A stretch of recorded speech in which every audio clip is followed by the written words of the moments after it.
Good morning friends. चलिए अब हम इस प्रॉब्लम को सॉल्व करेंगे। Joint product and by product की ये प्रॉब्लम है। फ्रेंड्स, जैसे हम लोगों ने अभी जो प्रॉब्लम्स की हैं, जो कंसेप्ट पढ़े हैं, उनसे आपको कुछ क्लैरिटी आई होगी।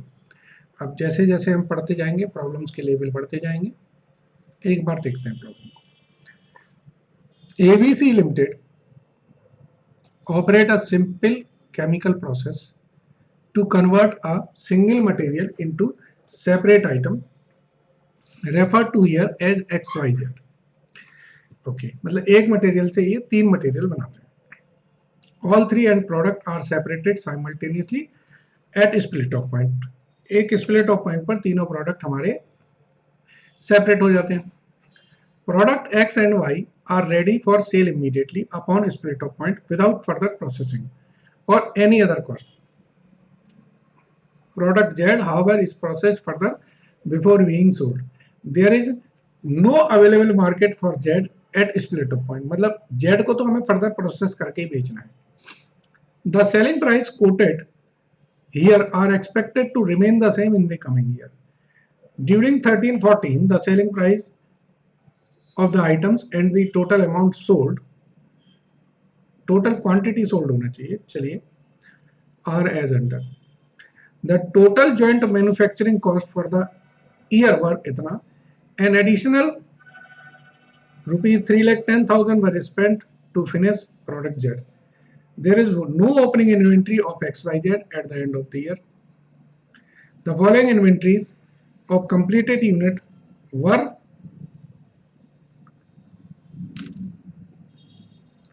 no, इसको थोड़ा प्रॉपर तरीके से लिखें।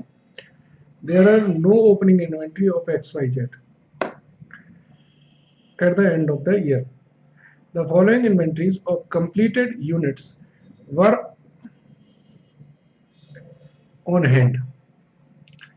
इसका मतलब ये है कि ओपनिंग इन्वेंट्री नहीं है बट क्लोजिंग इन्वेंट्री है। तो ये इन्होंने थोड़ा सा सिस्टमेटिक वे में नहीं लिखा है। ओपनिंग इन्वेंट्री नहीं है बट क्लोजिंग इन्वेंट्री है। चलिए इसको करेंगे तो और समझ में आएगा। यहां फुल स्टॉप कर दीजिए, इसके बाद लिखिए at the end of the year. ये इस तरीके से रहेगा। प्रेजेंटेशन आपकी स्टडी में थोड़ा गलत लिखा था। फॉलोइंग मतलब ओपनिंग इन्वेंट्री नहीं है बट क्लोजिंग इन्वेंट्री है। और XYZ की कोई वर्क इन प्रोग्रेस नहीं है। अब हमसे क्या पूछा, compute the cost of inventories and cost of goods sold using NRV method and constant GP margin method of joint cost allocation. मतलब हम जॉइंट कॉस्ट को एलोकेट करके इन्वेंट्री की वैल्यू निकालें NRV के बेसिस पर, ठीक है, और आपकी ग्रॉस प्रॉफिट मार्जिन के बेसिस पर। चलिए करते हैं। दूसरा पार्ट हम बाद में पढ़ेंगे क्या मांगा है, पहले पार्ट पढ़ते हैं। तो हमें तो इन्वेंट्री की वैल्यू निकालनी है और कॉस्ट ऑफ गुड्स सोल्ड की वैल्यू निकालनी है, ठीक है। तो पहले हम स्टेटमेंट बनाते हैं। Statement showing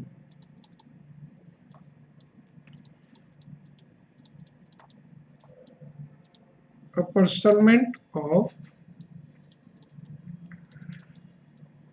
joint cost।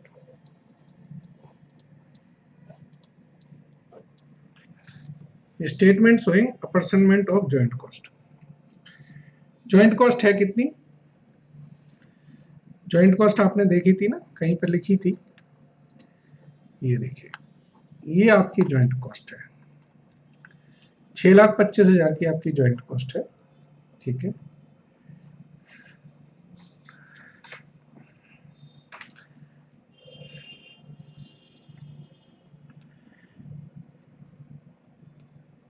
ठीक, इसके लिए मुझे प्राइस निकालनी होगी, तो करते हैं।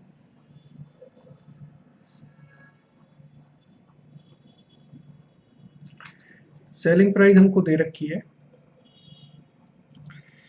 हमारे प्रोडक्ट है X Y Z. X Y Z की यूनिट मैन्युफैक्चर कितनी है, इसके लिए मुझे एक वर्किंग नोट बनाना पड़ेगा। यूनिट मैन्युफैक्चर का unit manufacture is equal to होता है unit sold plus closing inventory minus opening inventories. ठीक है ना। सो नाउ ए नहीं है इसमें, एक्स है।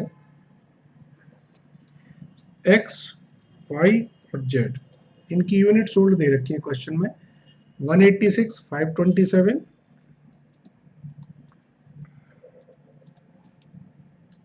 186, 527 एंड 736 प्लस क्लोजिंग इन्वेंट्री दे रखी है 180, इसकी है एक्स की। ओपनिंग इन्वेंट्री सबकी 0 है। ठीक है, ओपनिंग इन्वेंट्री सबकी 0 है। बेसिकली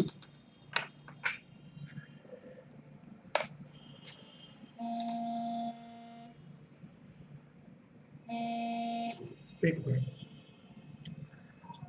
हेलो, हाँ जी, हाँ अभी नहीं मिला।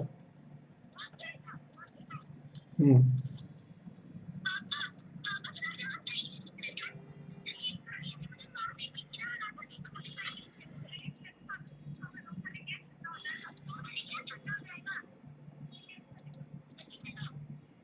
ठीक है।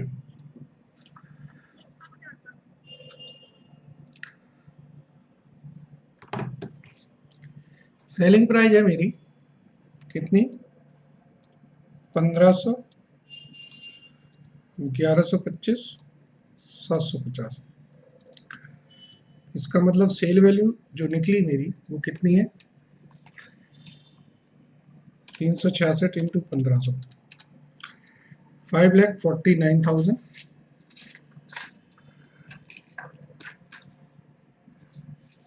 सेल वैल्यू निकली है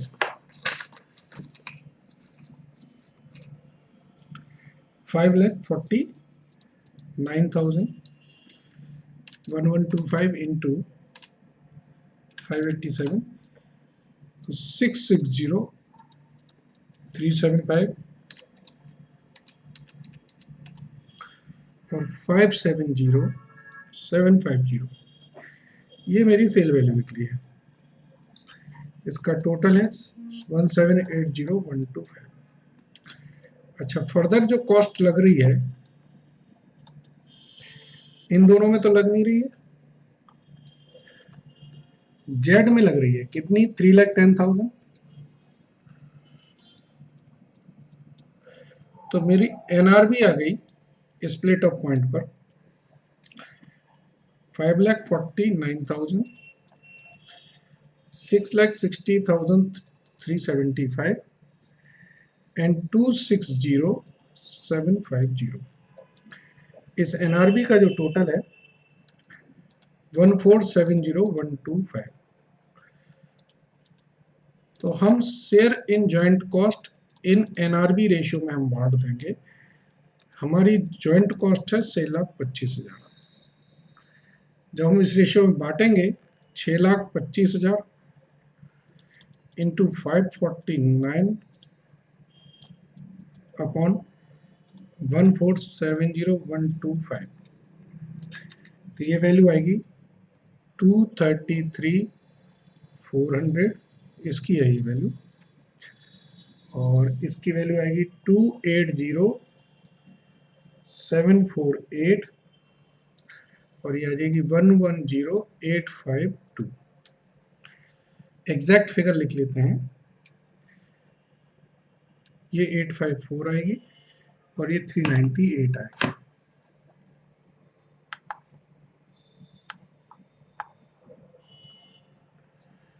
ये आएगी 233,398। ठीक है ना।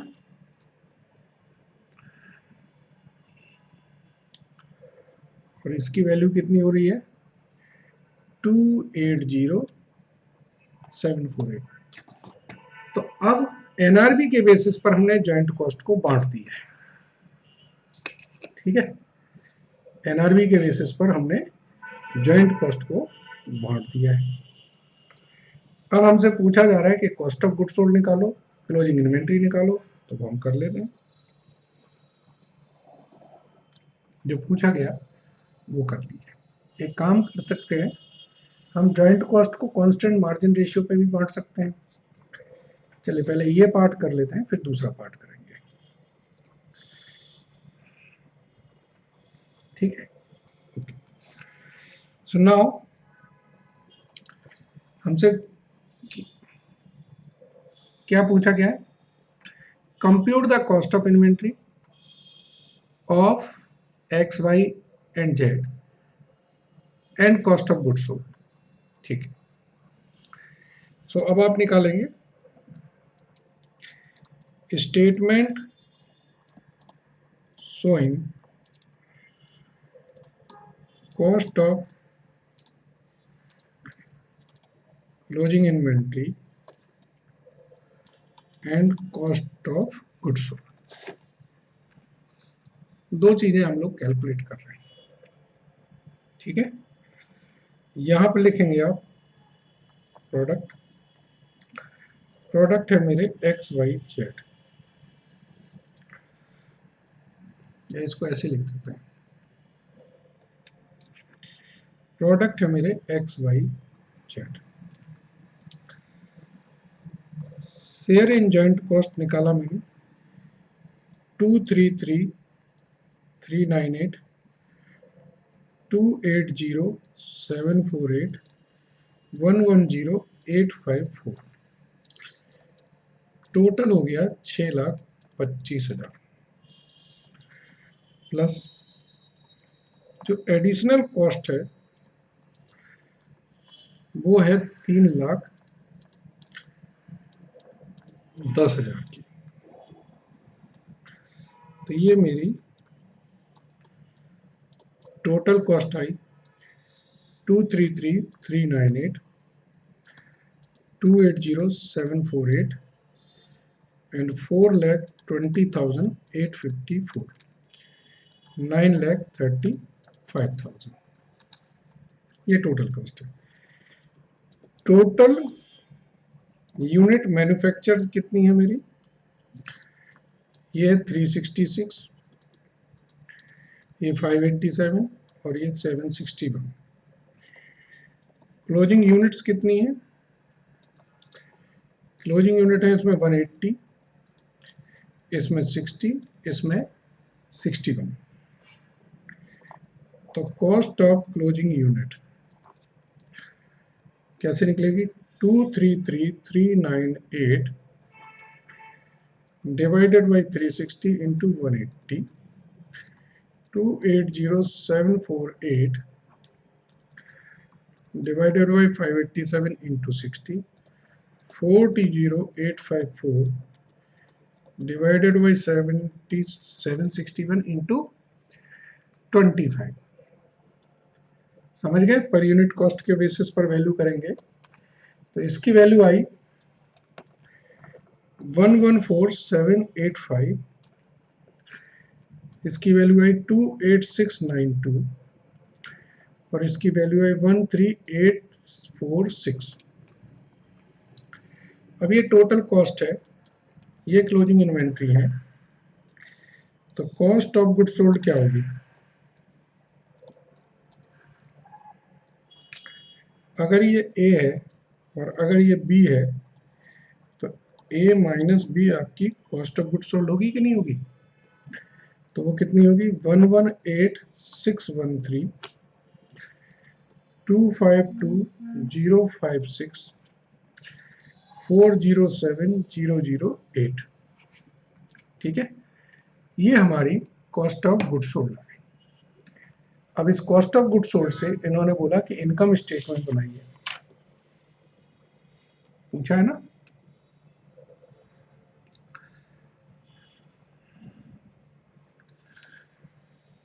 Compute the gross margin percentage of X Y using two method. इसके बेसिस पर जो सेकंड पार्ट है वो करेंगे हम लोग, ग्रॉस मार्जिन निकालेंगे। चलिए करते हैं। अब हमारी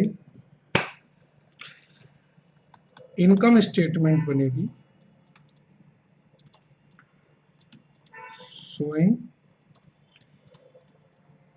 gross margin and its percentage, और मेथड कौन सी है, एनआरबी। इनकम स्टेटमेंट बनेगी। चलिए प्रोडक्ट है हमारे X Y Z total, unit sold है 186, 527, 736, सेलिंग प्राइस है 1500, 1125 and 750। Sale value 2,79,000, 5,92,875 and 5,52,000। Cost of good sold आपने पिछले उसमें निकाली थी 118,613। दूसरे में क्या थी, एक मिनट फिगर्स देख लेते हैं। 252056 and the third is 407008। तो ग्रॉस मार्जिन आया, माइनस करके निकाल लें। ग्रॉस मार्जिन कितना आ रहा है निकालें। ये आ रहा है 160,387, 340,819 and 144,992। Gross margin percentage is equal to gross margin upon sale, यह आएगा 57.49%, 57.49%, 26.27%। ठीक है, तो ये दूसरा पार्ट हो गया है एनआरबी मेथड का। एनआरबी मेथड का ये दूसरा पार्ट हो गया। ठीक है, अब इन्होंने दूसरी मेथड पूछी है constant gross margin, constant gross margin percentage. तो मैं कांस्टेंट ग्रॉस मार्जिन परसेंटेज निकालना है तो उसका सिंपल तरीका है, पहले हम एक वर्किंग नोट बनाएं। दूसरी मेथड है कांस्टेंट ग्रॉस मार्जिन परसेंटेज। इसका मतलब है कि पूरे टोटल उस पर हमें कितने का क्रॉस मार्जिन हो रहा है। तो हम पहले वर्किंग नोट में हम लिखेंगे final sale value of X Y and Z. ये हमारी आ रही थी 17,80,125 माइनस टोटल जॉइंट कॉस्ट कितनी थी 6,25,000, और जो एडिशनल कॉस्ट थी वो थी 3,10,000। तो अगर मैं देखूं तो ओवरऑल दोनों को माइनस कर दें तो ओवरऑल जो मेरा ग्रॉस मार्जिन आ रहा है वो आ रहा है 845,125। तो ग्रॉस मार्जिन परसेंटेज अगर मैं ओवरऑल देखूं तो ये है 47.48%। अब ये 47.48% ना मुझे सभी पे लगा देना है, कुछ नहीं करना है मुझे, ठीक है ना। तो पहले जॉइंट कॉस्ट को मैं एलोकेट कर दूं।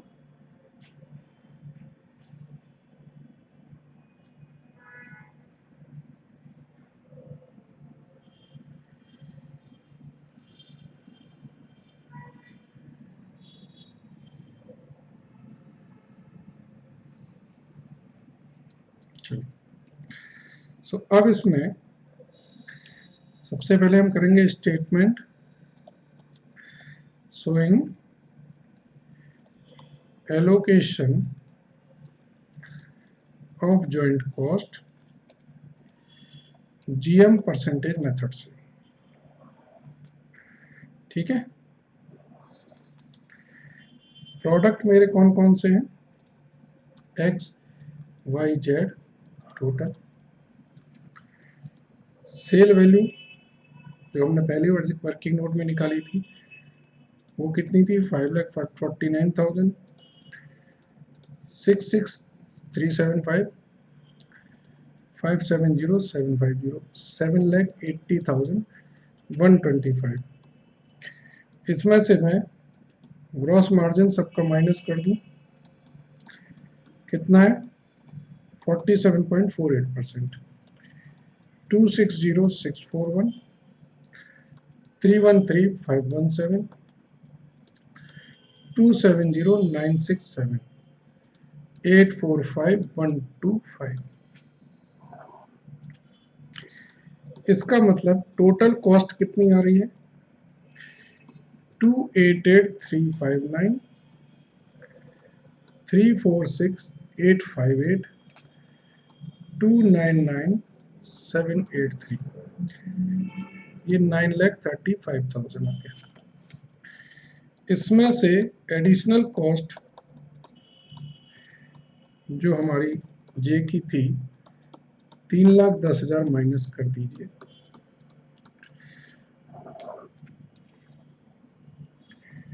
तो ये शेयर इन जॉइंट कॉस्ट आ गया 6,25,000। इनका है 280,359, 346,858। और गौर से देखिए ये आपका निगेटिव 10,000, ठीक है ना। तो यही इसका एक दिस इज अनयूजुअल फीचर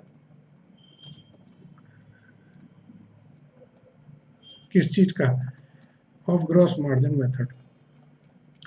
क्यों ग्रॉस मार्जिन मेथड का क्यों है, क्योंकि ग्रॉस मार्जिन हम सबका एक सा लेके चल रहे हैं, तो पता ही नहीं चल रहा है कि एक्चुअल में किसका मार्जिन ज्यादा है किसका कम है। तो ये निगेटिव एलोकेशंस भी हो जाती है जीएम मार्जिन मेथड में। ठीक है, चलिए अब सारी चीजें हो गई हैं। अगर हमारी सारी चीजें हो गई हैं तो हमारा क्लोजिंग इन्वेंट्री भी निकल आएगी। यस, तो अब हम शो करेंगे, एक तो इनकम स्टेटमेंट शो करेंगे, एक तो statement showing cost of closing inventory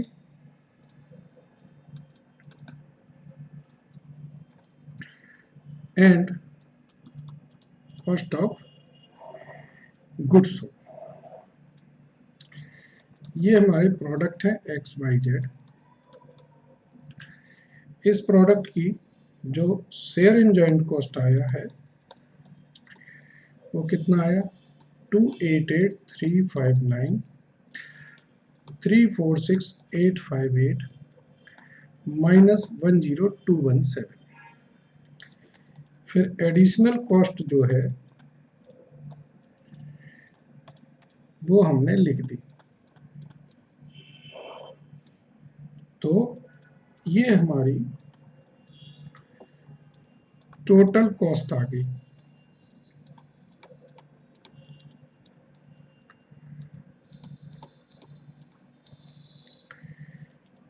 total unit कितनी थी, टोटल यूनिट आई थी हमारी 366, 587 एंड 761। क्लोजिंग यूनिट कितनी थी, 180, 60, 25। तो कॉस्ट ऑफ क्लोजिंग यूनिट निकल आएगी जैसे पहले निकाली थी हमने,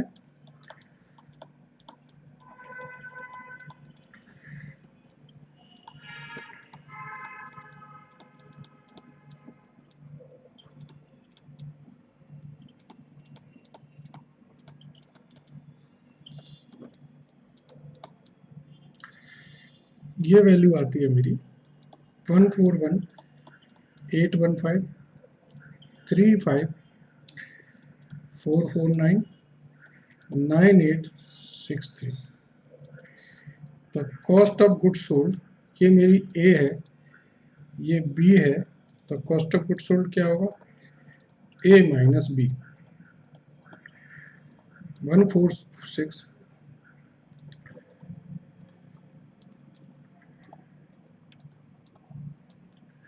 ठीक है। ये मेरी कॉस्ट ऑफ गुड्स सोल्ड हो गई। अब कॉस्ट ऑफ गुड्स सोल्ड के बाद तीसरी मुझे क्या बनाना है, ग्रॉस मार्जिन निकालना है, ठीक है। तो third statement showing gross margin and its percentage.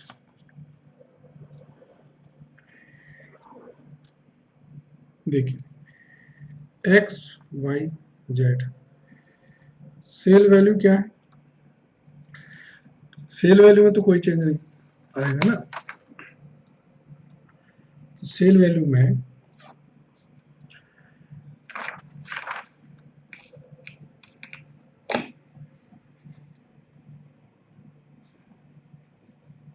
Cell value थी 279,000,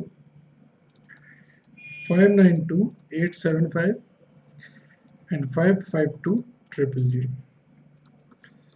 इसमें से कॉस्ट ऑफ गुड्स सोल्ड मेरे आया 146,544, 311,409, 288,920। तो ग्रॉस मार्जिन कितना है, ग्रॉस मार्जिन होगा 132,456, 281,466, 262,080। और ग्रॉस मार्जिन परसेंटेज, अगर आपने मेथड ही ग्रॉस मार्जिन परसेंटेज की ली है तो इन तीनों का ग्रॉस मार्जिन सेम ही आएगा, ठीक है। तो ये थोड़ा लेंथी क्वेश्चन हो गया था, एग्जाम में ये क्वेश्चन नहीं आएगा क्योंकि इतना लेंथी क्वेश्चन वो नहीं पूछेगा, अप्रोक्सीमेटली 30 मिनट्स में ये सॉल्व होगा। So for exam point of view I will say don't revise this question, ठीक है। थैंक यू वेरी मच, समझ आया होगा, थोड़ा सा प्रैक्टिस करिएगा। Good day.